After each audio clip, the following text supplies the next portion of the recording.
Tu as placé les étoiles au commencement de l'univers.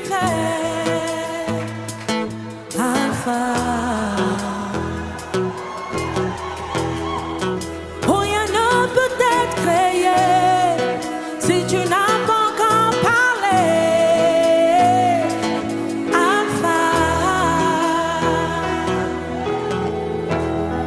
Avant qu'Abraham ne fût tué. Oh, Alpha. Mon Seigneur, tu sais comment commencer à faire naître en moi tes louanges. Alpha, Omega. Alpha, Omega.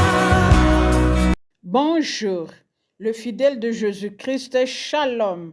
Nous sommes le 14 août 2024.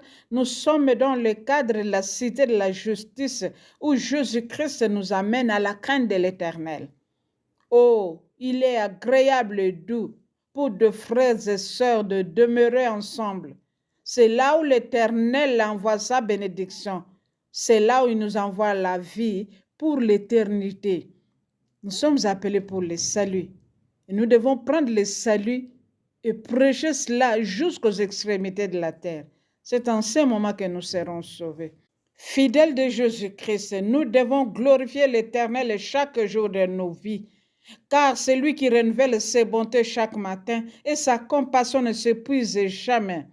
Il est doux, il est bon, il est merveilleux, il est l'unique, il est le véritable, c'est lui le Dieu grand et puissant en œuvre. Nous l'avons vu à l'œuvre dans la cité de la justice parce qu'il nous parle avec vérité, avec sincérité, pour que nous ne puissions pas nous perdre. Nous voulons écouter la parole de Dieu pour nous enseigner, pour nous corriger, pour nous convaincre, pour nous instruire dans la justice. Il nous a promis les bénédictions, il nous a promis la vie. Le problème, c'est de suivre ce qu'il nous dit. C'est de suivre ses pas. Comment est-ce qu'il a marché pendant qu'il était sur cette terre? Il s'est fait chair. Il a habité au milieu de nous, plein de grâce et de vérité. Écoute-moi, bien-aimé de Jésus-Christ. Joseph était un homme de l'Ancien Testament, mais qui marchait dans la crainte de l'Éternel, qui suivait les directives de Dieu, qui avait le Saint-Esprit pour le conduire, pour le revêtir de sa puissance, afin qu'il ne puisse pas tomber dans les tentations. Sans plus tarder, aujourd'hui, nous voulons voir sur la crainte de l'Éternel.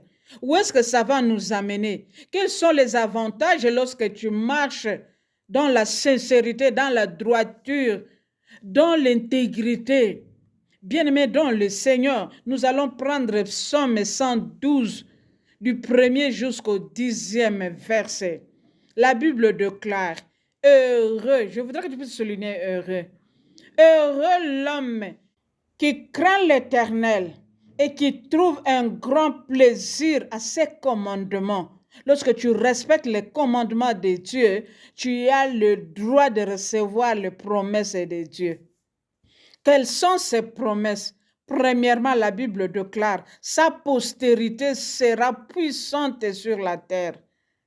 Vous serez revêtus de la puissance du Saint-Esprit. Quelles que soient les attaques, les flèches, quel que soit le projet des hommes rusés, l'Éternel va les anéantir, afin que leurs mains ne puissent pas les accomplir. Deuxièmement, la génération des hommes droits est bénie. Et c'est une bénédiction qui ne se fait suivre d'aucun chagrin. Il n'y a pas de douleur, il n'y a pas de malheur. Lorsque tu es béni dans tous les domaines de ta vie. Troisièmement, dans sa maison, il y aura bien-être et richesse. Le bien-être, c'est la bonne santé. La santé spirituelle, physique, mentale, dans tous les niveaux. Quatrièmement, celui qui craint l'Éternel, il marche toujours dans la justice, dans la vérité, dans la sincérité, bien-aimé, dans le Seigneur. C'est-à-dire, il va éviter le péché. Lorsqu'il voit le mal, il va fuir loin du mal. Il va fuir l'impudicité comme Joseph. Cinquièmement, même les ténèbres, lorsque ça arrive dans sa maison, la lumière s'élève toujours. Tout ceci, c'est pour les hommes qui sont miséricordieux, compatissants, ils sont justes, selon la parole de Dieu. Cinquièmement, dans le verset 6, les hommes droits ne chancellent jamais. Leur mémoire durera toujours. Lorsque tu fais du bien, tout le monde va se souvenir de toi, même quand tu ne seras pas là.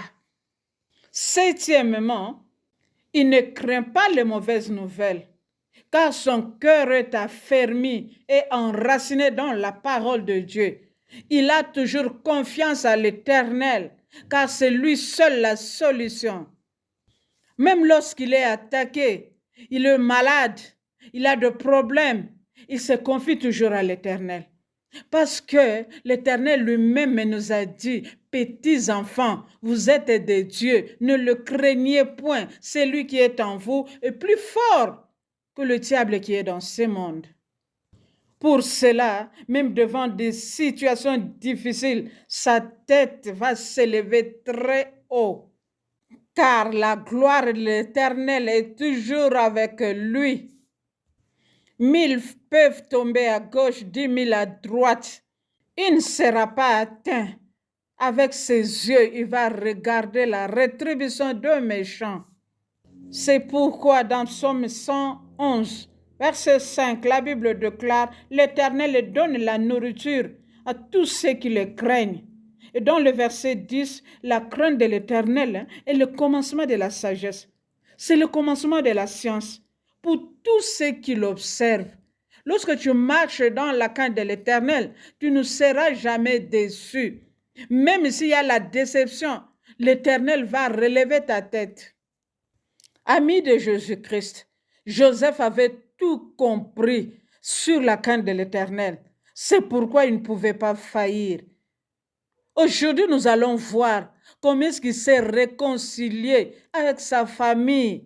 Bien-aimé de Jésus, c'est l'Éternel qui nous a donné la famille biologique et la famille spirituelle. Aujourd'hui, nous parlons de cette famille et demain, nous allons parler de la famille spirituelle. Comment est-ce que nous devons nous comporter devant eux? Lorsque tu regardes Genèse 45, à partir du premier verset, Joseph était en train de manger à table avec ses frères et Benjamin était là. La Bible déclare, ses entrailles furent émues, c'est-à-dire il tremblait au-dedans de lui parce qu'il ne pouvait pas se contenir de la présence de ses frères. Joseph n'avait pas besoin de la majorité pour lui prodiguer des conseils. Il avait le Saint-Esprit, le seul conseiller qui lui donnait les directives de ce qu'il devrait faire. Quand tu as le Saint-Esprit, il va commencer à te donner les directives, même en présence de tes faiblesses. Si Dieu le permet, vous allez écouter aussi mon témoignage. Demain, comment est-ce que j'ai retrouvé ma famille 15 ans après? Joseph leur dit, approchez-vous de moi. Tout le monde était troublé. Personne ne pouvait comprendre que c'est Joseph qui les avait accueillis ce jour-là, à cause du mal qu'ils avaient causé à Joseph. Mais Joseph avait tout pardonné. Il voulait maintenant la réconciliation parce qu'il avait un cœur repentant, un cœur d'amour, un cœur de bonté. Si nous voulons garder ce que l'Éternel nous a donné, nous devons être en paix avec tout le monde. Il leur dit, ne vous affligez pas et ne se fâchez pas, car c'est pour vous sauver la vie que Dieu m'a envoyé devant vous. Joseph avait tout oublié. Toutes les peines, toutes les difficultés, il avait oublié. Il regardait au présent. Il répète encore, Dieu m'a envoyé devant vous pour m'établir père de Pharaon, maître de sa maison, gouverneur de tout le pays, seigneur de l'Égypte. Joseph avait eu beaucoup de titres en Égypte. C'était pour sauver sa famille. Et c'était pour accorder à sa famille une grande délivrance. Mes bien-aimés, je voudrais que tout le monde puisse comprendre ces mystères. Quelqu'un à qui tu as fait du mal, c'est lui qui vient te demander pardon et c'est lui qui cherche la réconciliation. Pourquoi ne pas recopier cela? Écoutez bien, nous sommes dans la cité de la justice, pour la qualité et non pas pour la quantité. Nous sommes en train d'écouter la parole de Dieu. Nous devons changer. Nous devons prendre la décision de suivre Dieu avec ses principes, avec sa parole. Beaucoup d'entre nous, nous écoutons la parole de Dieu, mais nos cœurs sont durs. Nos cœurs sont dans la méchanceté, sans repentance, sans pitié, sans miséricorde. Nous devons nous repentir, nous devons renoncer à ces choses pour être agréables à Dieu. Et c'est comme ça que nous voyons aujourd'hui, au lieu de chasser les démons sont en train de nous chasser et nos églises seront vidées par les diables. Bien-aimés, écoutez la parole de Dieu et mettons cela en pratique. Joseph n'était pas cupide. Il n'a pas voulu avoir beaucoup de richesses. Et là-bas, sa famille est en train de peiner. Bien-aimés dans le Seigneur, nous devons éviter l'égoïsme. Parce que dans 2 Timothée, chapitre 3, l'Éternel nous a donné les avertissements. Dans ces derniers temps, les gens deviendront égoïstes, amis de l'argent, amis du monde.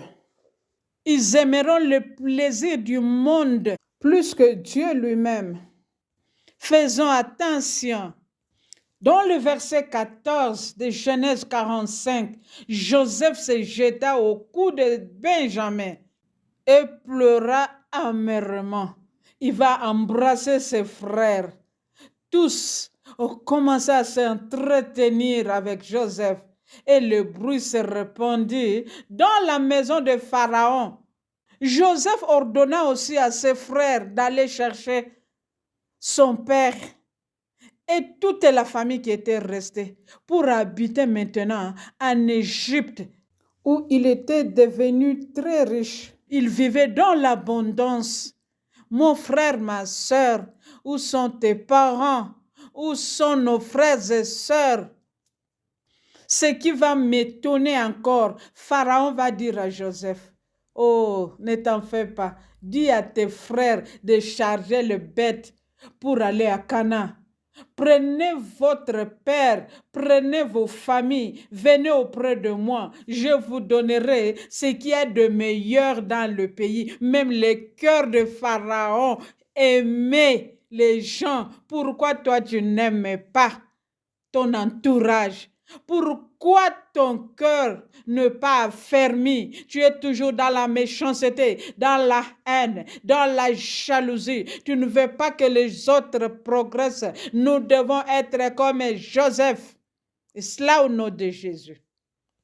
Pharaon leur donna tout ce qu'ils avaient besoin. Le vêtement, les chars, les provisions pour aller chercher seulement Jacob. Arrivé au Canaan, Jacob avait accepté selon les directives de Dieu. Et ils étaient à 70, c'est-à-dire 70 personnes qui devraient venir rejoindre Joseph. Arrivé à Goshen, il les accueillit tous, que ce soit son père, ses frères, tout le monde qui était avec Jacob. Ils étaient à l'aise. Ils devraient manger, boire, parce que Joseph était arrivé là-bas pour leur sauver la vie. Où est ta famille? Où est ma famille? Même s'ils sont des sorciers, où est la puissance de notre Dieu? Où est la puissance de Jésus-Christ? Pour le délivrer aussi, comme il nous a délivrés. Nous allons prier au nom de Jésus. Hier, nous avions vu dans Éphésiens 4 que nous ne devons pas marcher comme des païens qui marchent selon leurs pensées négatives.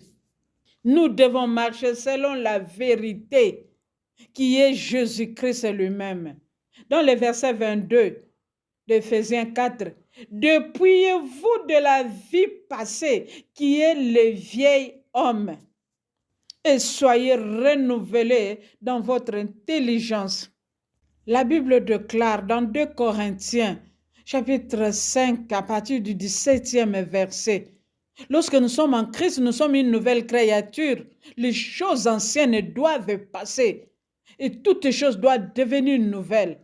Élève ta voix, mon frère, ma sœur.